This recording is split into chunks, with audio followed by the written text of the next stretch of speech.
we're heading to Ireland, come on!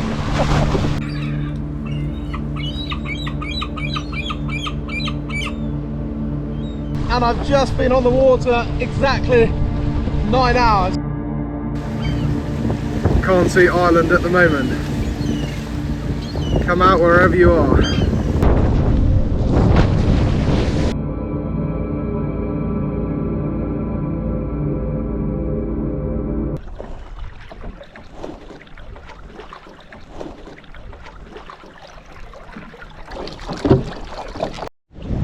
Right, off we go. Departure time just before 8 o'clock. And I'm leaving 54 degrees, 50 minutes north.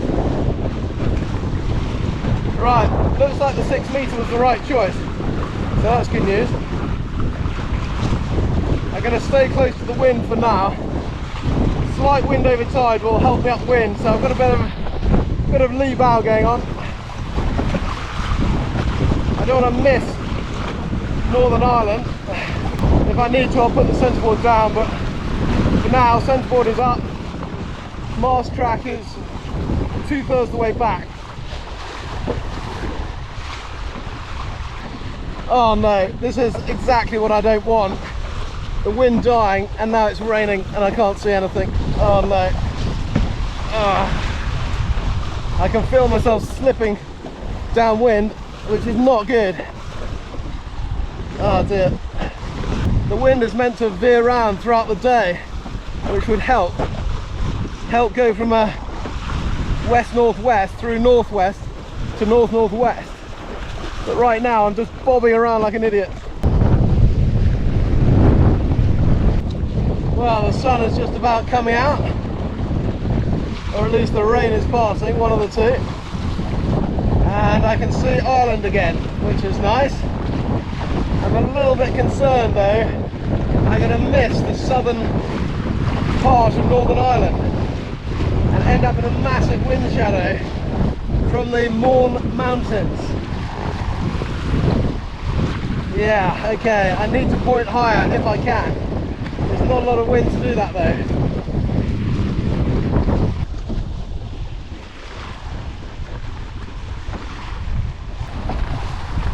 I'll tell you, this is not going to be a speed record, but speaking of records, I should give a nod to a chap who made this crossing in 90 minutes a few years ago. I think he's a dentist or doctor, and he did it on a shortboard. 90 minutes, good, very solid job. He did have a support boat, so of course I would argue that's quite different. But fair play anyway, absolute fair play. And the only other person I'm aware of is of course the legend John O'Dunnett. Absolute legend. So he did it as part of his lap round the UK. Around mainland Britain, I should say. Don't want to be told off in the comments.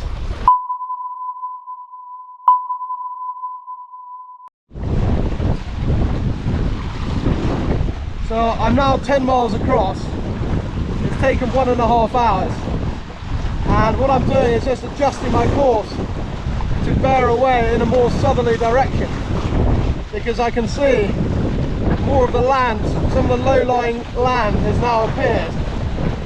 And I'm going to head further down the coast and aim to land maybe at, is it Port Covey? Port Covey? I'm just making words up now. Port Pagovey. Let's see, I'll land somewhere.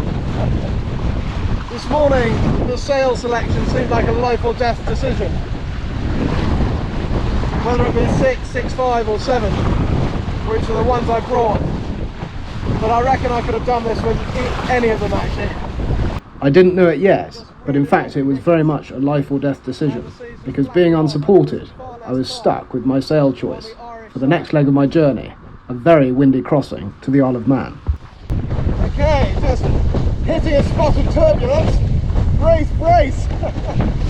We're off to the Isle of Man, and it's quite windy, I have to say.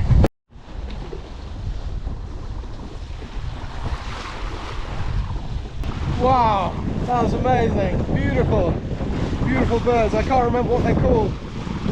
They look almost like something from the Galapagos Islands. It's quite exotic out here in the North Channel. Hey, we're heading to Ireland. Come on.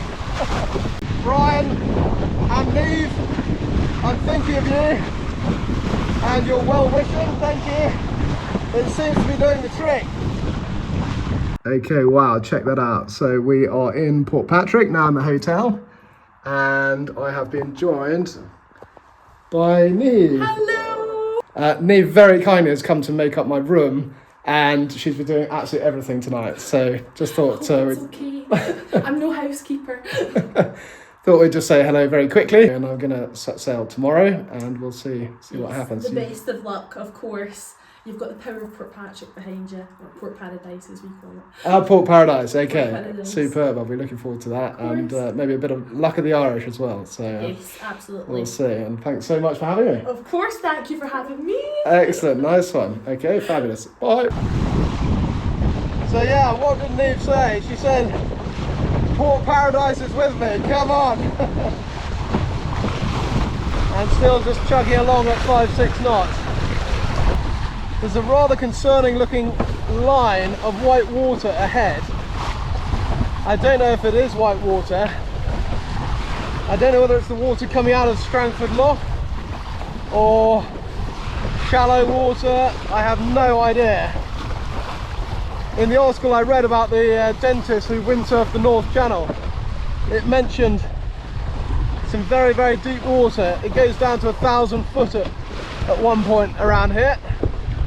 I don't know whether that changes the sea state. We'll have to find out.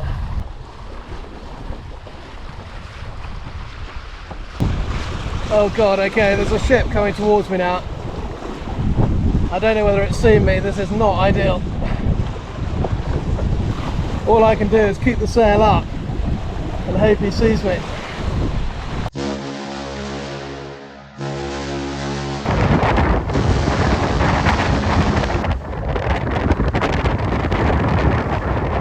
It's not as far as it might look. I'm just holding my course, that's all I can do. Oh man, what the hell is that ship doing? I might need to tack, which is absolutely crazy. Oh, come on. Keep going, I'm going to slow down. Try and let it go ahead. Right, I'm out of the harness, I'm just going to wait here and sort of hove to.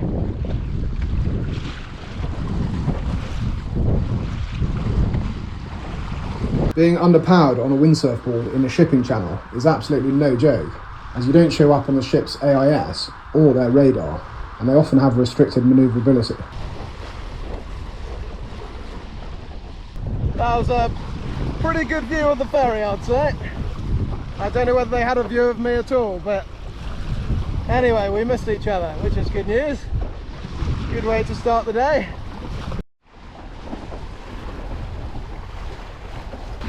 And maybe you can see I haven't been in my foot straps at all on this crossing. Not even once.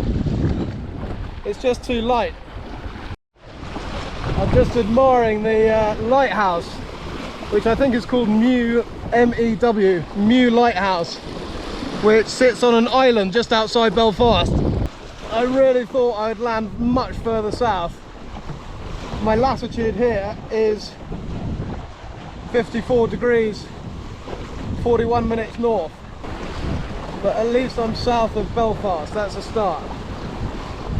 Anyway, if I land, that's all good, and then I might find a cappuccino somewhere.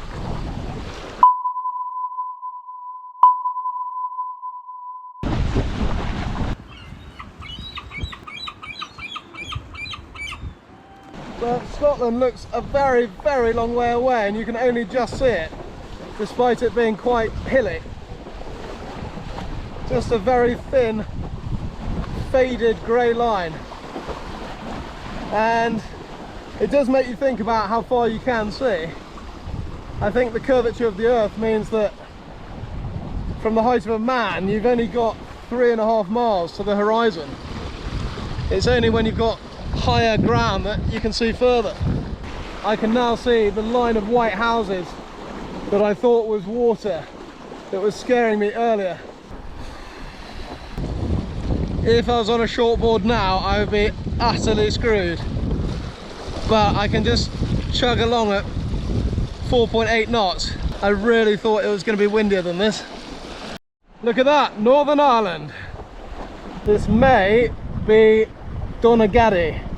I've no idea. At this point, a very kind fisherman called Dean came to ask if I was okay, as apparently I looked a long way out.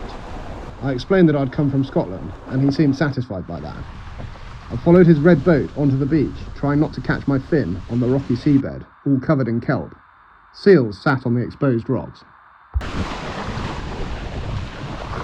Well, there we go, a crossing to Ireland. Yes.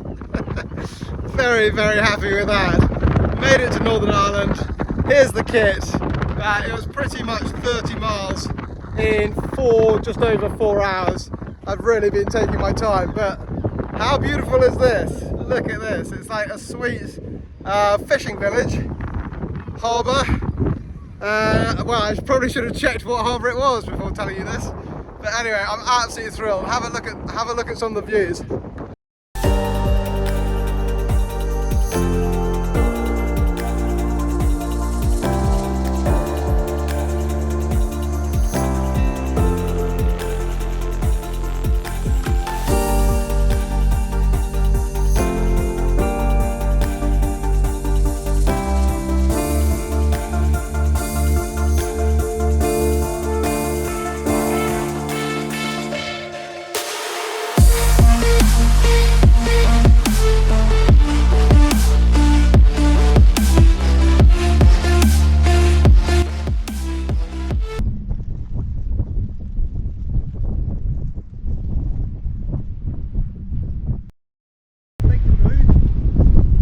You haven't seen it move. This is just like pottering. It'll shift now the wind's up. Yeah. Yeah, although it was clean the boat, it looked up, said, where did he go? It looked right on the beach. But how do you get back on now, right, will you? Heading down to Dublin. You go to Dublin? Yeah. Well, there's favourable wind then to Dublin. What's that? Favourable wind. Yeah, it's a beautiful wind. Beautiful. Yeah, 30 mile an hour to go to like here. Sorry? It's to go to 30 mile an hour. This does, yeah. No, the wind's to go to 30 mile an hour. Oh, I know. That's why I'll be okay once I'm round Strangford Lough.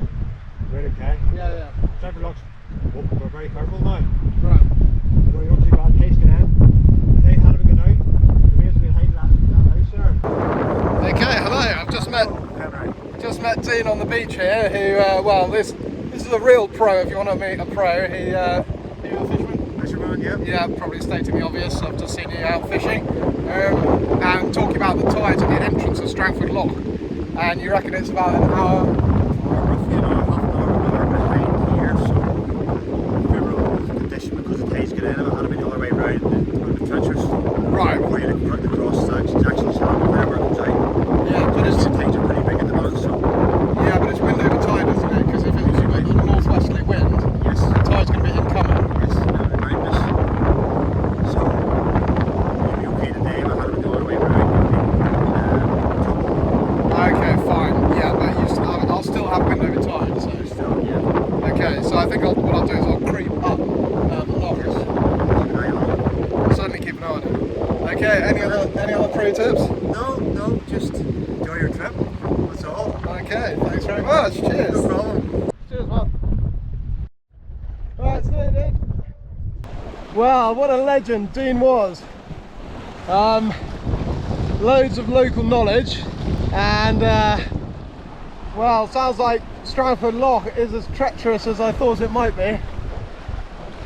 He used the word mountainous. Hopefully you could hear. Love his accent.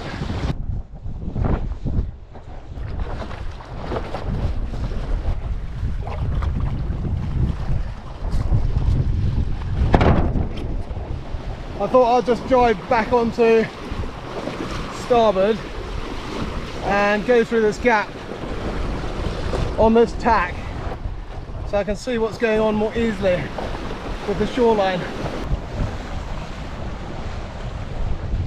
I don't know whether you can see, but it's really shallow and there's rocks absolutely everywhere. I absolutely cannot hit them. It'll take the fin straight off and then I've got a problem. It's so funny how training on my home patch, there's like a comparable scenario for every single situation. This is like going around Bembridge Ledge, and Strangford Lough is the entrance of Langston Harbour. Home from home. And many times more scary. But I'm not going to think about that for now. I'm just really interested in getting round the corner, so if it gets super windy I don't have to stop, because I'll have some protection from the land. This really is a very unusual way to windsurf. I've got the wind directly behind me and the water's nice and flat because I'm in this bay, and just doing this I can do 6-7 knots, which is quite strange. It's definitely not a lesson in how to windsurf.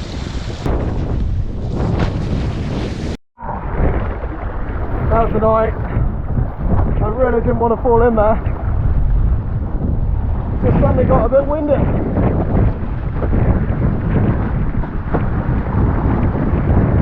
The water is really quite cold.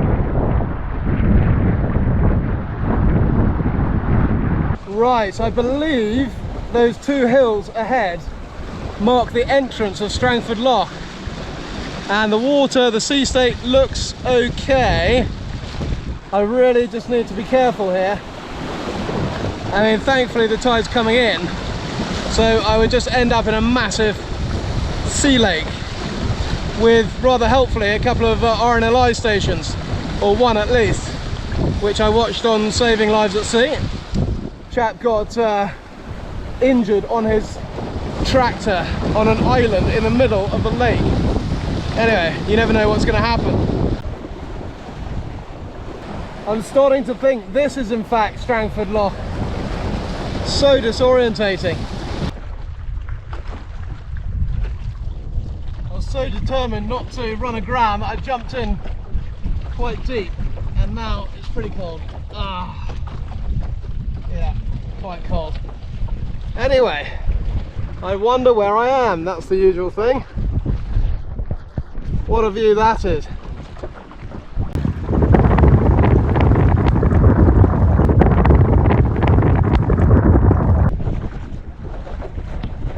Okay, so I stopped on the northern side of Strangford Lough, and now I know for certain, having checked the tracker, that this is in fact the loch entrance.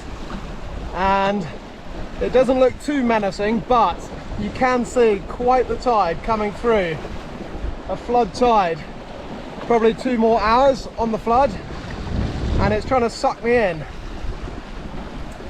There's a cardinal marker up here, south cardinal marker, saying safe water to the south, which I could definitely agree with, because it's horribly rocky around here.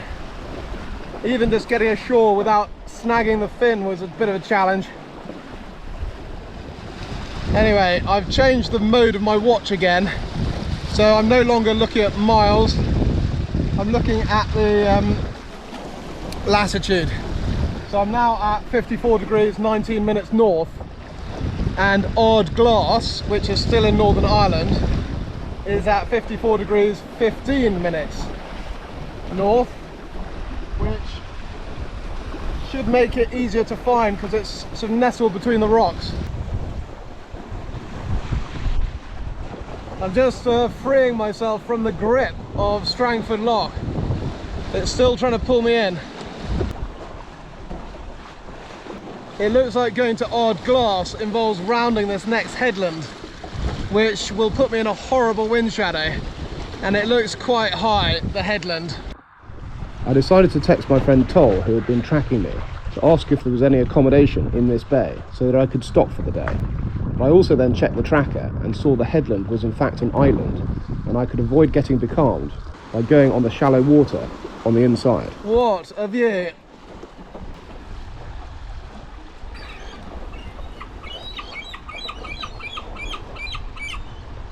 Look at the colour of the water.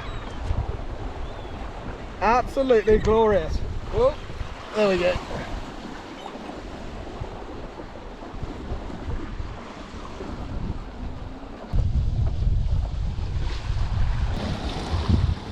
Okay, there's a very real risk that my luck is going to run out. I need to consolidate here. I don't want to end up becalmed off these rocks because they're very jagged and inaccessible. I need to get to Ardglass. It's the only place to stop.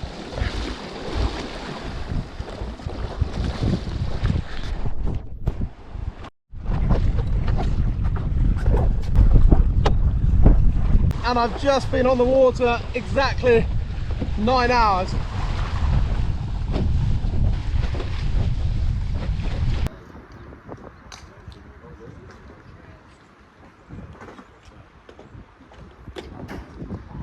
Look at that, you can see people playing golf up there.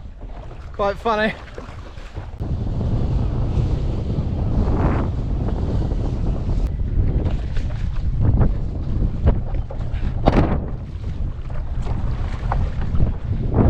So there's the faint sound of the Macarena coming from the quayside. What's there not to like about Ardglass?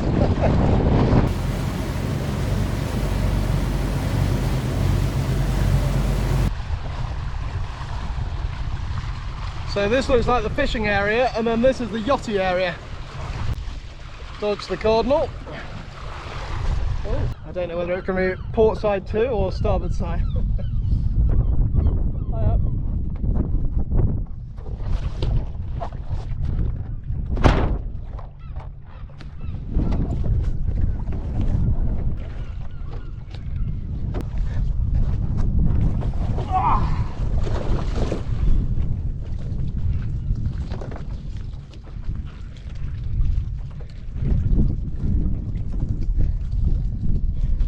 I'm very proud of that, actually, to have tacked up into a completely windless, wind shadow and gusty harbour entrance.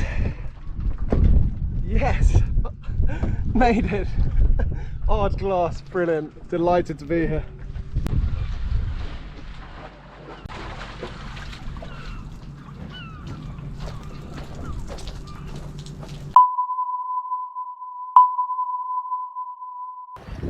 So this bag I'm clutching here is fish and chips from the Ardglass chippy, and well, I'm thoroughly looking forward to it. I'm absolutely famished now. I thought, what better way to enjoy it than just sit on the pontoon here with a few of the seagulls, hopefully they won't be too interested, and enjoy the last of the light. I'm really glad I got in when I did, because, well, the wind's died, or dying, and so's the light, and well, frankly 9 hours is probably enough for me. And this is where the kit's just going to have to live. There's the board, and there's the rig. Good luck. I'll be back for you. I stayed one night in Ardglass, and the next day got a taxi, then the ferry, then another taxi to the van in Port Patrick before 10 hours of driving south. It was hard to tell what was a fantasy and what had become reality. Unintentionally, I had positioned myself perfectly to cross to the Isle of Man, and as I rested on the ferry, could never have known how wild the next leg of my journey would be. That's nice! Right, we're off! Heading to the Isle of Man.